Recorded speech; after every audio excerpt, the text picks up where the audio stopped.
So I am at a dealer only auction and I have $2,000 again, coming back for the second time because I couldn't get anything the last time, to buy my own car. I'm gonna see exactly what I can come up with. You're gonna follow me along the whole process. And along with that, I'm going to just say, same thing as last time, pay attention to what I'm doing with this one, because I'm gonna be giving you some other tips to just make sure that you're not out here burning money, throwing away money, going to auctions like this if you're gonna be trying to go yourself. All right, so we're gonna check out our first car, which is this one right here.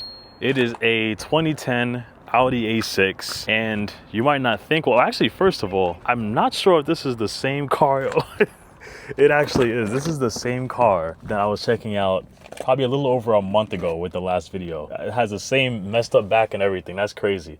This car has been here this entire time, going from person to person trying to bid on the car. It still hasn't sold. I'm probably not going to bid on that just for that reason. There's probably some type of reason why just about everybody's negating this car. But you know what? I will say I'll at least see exactly how much the car sells for when it comes time to bidding day. So we'll see that in a little bit. But that is actually some advice that I'll start off the video with, saying if you see a car like that looks like it's been through multiple auctions, let's say like 3-4 auctions, no one's buying the car, there's probably a reason for it. You should probably not try to really get it yourself too. With some auctions, just looking at this right here, with this, it looks like they probably just put on like a new sticker, but sometimes they'll have some old crusty looking sticker that looks like it's been on there for weeks. That by itself will be a pretty easy giveaway. But okay, I actually wasn't even expecting to give that piece of advice, but that was good to put out as well. But on to the next one. It's a 2004 Infiniti G25 we have right here. And this one is looking extra clean. And you see right here, I mean, this seller is actually going a little hard. You got the one owner, front line ready, look inside. Oh, we're gonna look inside in a little bit, don't worry. Hard to find too, hard to find. But yeah, I'm not gonna lie, this is in good condition.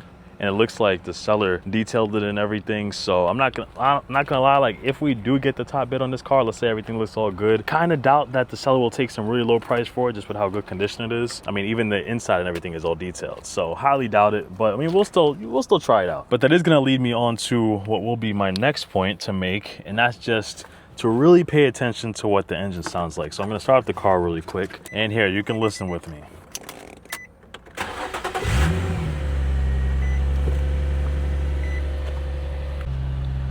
Whew, okay, I'm out here sweating, it's hot. But as a quick point, the reason why I say to we'll start the engine and to really listen to the engine is to listen for either ticks or knocks in the engine. It's very common, especially in certain cars, especially those Korean cars like Kias and Hyundais and stuff. Those are like notorious for having a lot of like rod knock and ticking issues and stuff like that. So definitely pay attention with those ones. But in general, that's just something that can just set you back a far way. Like not only just start up the car like that, but also just rev it up a little bit and just see what that sounds like too.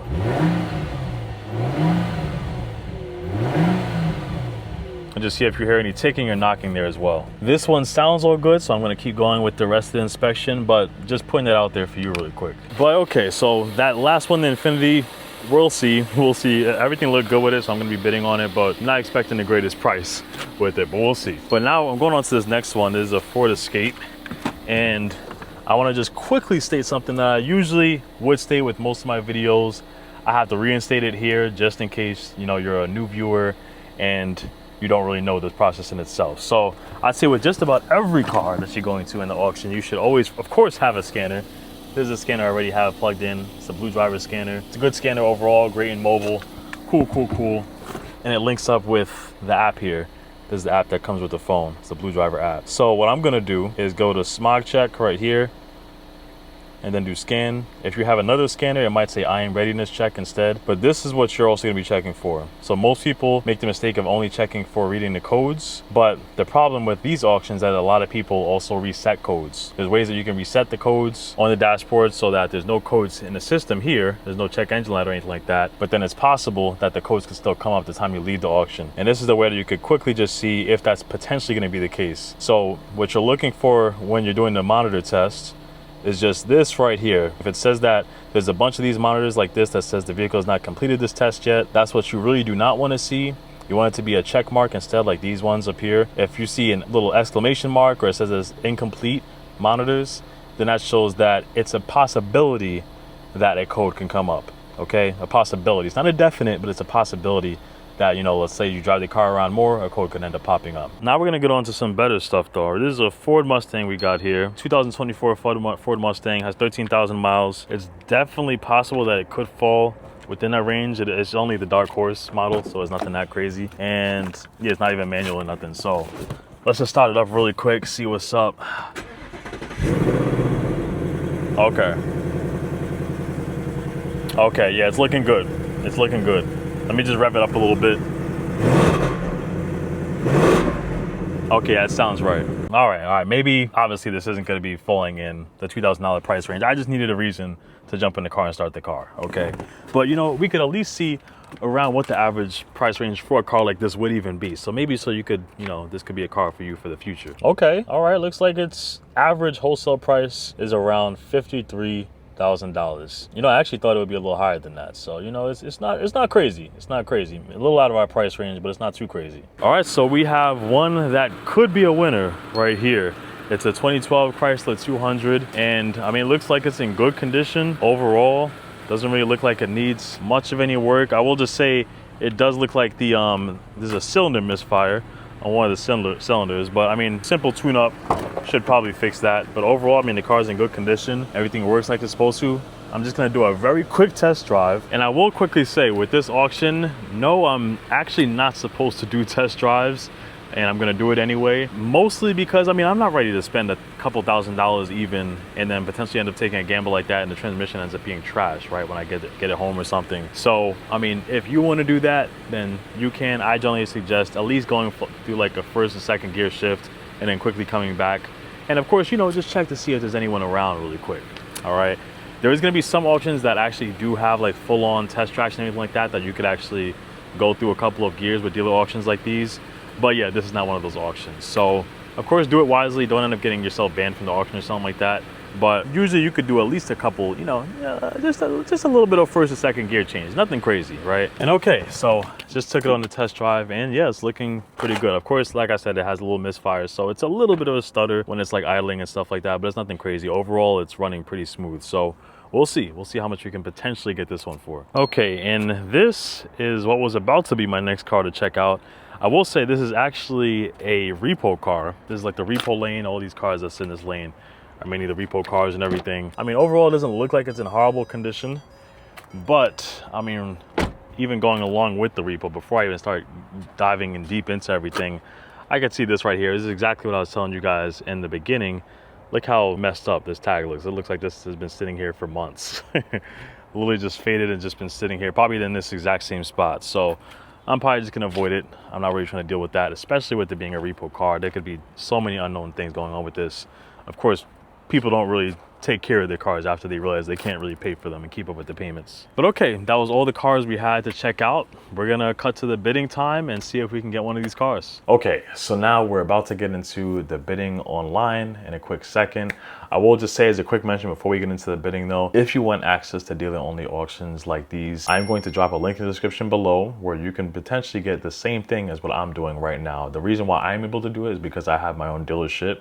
But if you don't have your own dealership yet and you still want to be able to have access to auctions like these to buy cars and to sell as many cars as you want within a year, there's going to be spots opening up, and we're going to be having a live group meeting next week, okay? I'm going to be dropping a link in the description below. You're going to be seeing the time and the date and all that stuff down below there. But just if you want access to this stuff, make sure you're there. Again, there's limited spots available, so if you don't even end up registering to come to the event, you're not even going to potentially have a spot to join, okay? So just putting that out there really quick. But now, without further ado, let's get to the actual auction itself. And the first one we're going to be starting up with is actually just checking out that Audi that we saw at first. I'm not going to be bidding on it or anything like that. I just want to see what the potential prices will even get to for the car. I'm just curious. But okay, time to start it up. Hey, down to the day that is 6 now. What are you in for? All-wheel drive, 5 grand, 4 grand, 3 grand, 3 grand, 32. 32, 32, 32 grand, now 32, 3 grand, 32, 32, 34, now 32, 34, 32.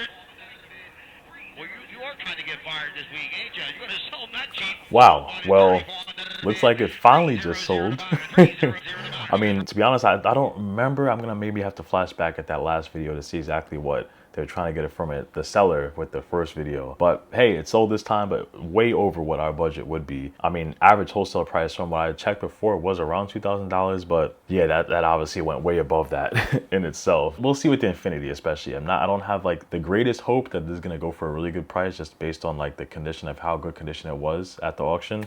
But we'll see. You never know. All right, here we go. But to give on this one, TA for today, 3-8 great on this one. How much here? 654, 2 grand, down 2, down 22 and a half, down 22 and a half, 25, sir, 27 and a half, and 25 today to get 5 bid, down 25, 27 and a half, 27 and a half, 25 under, 27 and a half, 25 under, and 27 and a half, 27 and a half, 27 and a half, 3 pounds down today to get 3, 100 down today to get 5 bid, down more card now. 82 for the bid, 4 about a bid, today to get 100, down today to get 5 down 4. Takes more, like 4,500 we need on that one. We're going to move on to number 23 is an Audi, 6-speed, 4,000. Bro, what? Did you hear that at the end? He said they're going to need it. The top bid was at $3,300, $3,400. The seller needs $4,500 to sell the car. If I checked around me, the car would not sell, even private sale, for $4,000. And they want $4,500 here. Insane. Absolutely insane. Well, looks like that's probably going to be going at the auction for a couple of weeks as well. But anyways, I mean, now we're going on to the last car at this point. I mean, after seeing that, I don't have the greatest hope even for this next car too. Again, you never know. I think the average wholesale price from what I saw was like $1,800 or so for this car. But we'll see. We'll see. Look at this one, little convertible. 119, how much of it convertible? S, yeah, 200 S convertible. 3 grand, 2 grand, 22, 24. About 6 hours, 28. 6 outside. 8 now, roll the car, but 6 3 grand now. 3. Cheap money, 200 S model car. Now, 3,000. Not today, my friend. El Pasto.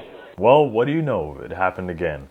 So, I mean, the top bid was for $3,000 and that was a no sale. So whatever the seller was trying to get for that car was probably way above what that $3,000 mark was. So again, I mean, not surprised, not surprised. I will say, I mean, with this auction, honestly, it's been a decent while since I've gotten any car from this auction, even though it's close by me. This usually isn't one of the main auctions that I like to go to. Even if you look at the flipping series, like when I flipped $1,000 to $100,000 flipping cars, I barely ever, if anything at all, got any cars from the next auction. It was actually another auction that was called ACV Auctions, which was my main one. And it's really helpful because you can do everything online. You could be bidding online, you could be completely at your job, putting in bids online, getting the car transported without you even having to go to the auction, all that stuff. And the prices are just a lot better than this auction itself. But like I said, if you do want access to be able to go to auctions like these yourself and to be able to flip as many cars within a year, make sure you register for that event that's going to be coming up. Like I said, go to the link in the description to see the exact time and date and all. And I'll see you in the next one. Peace.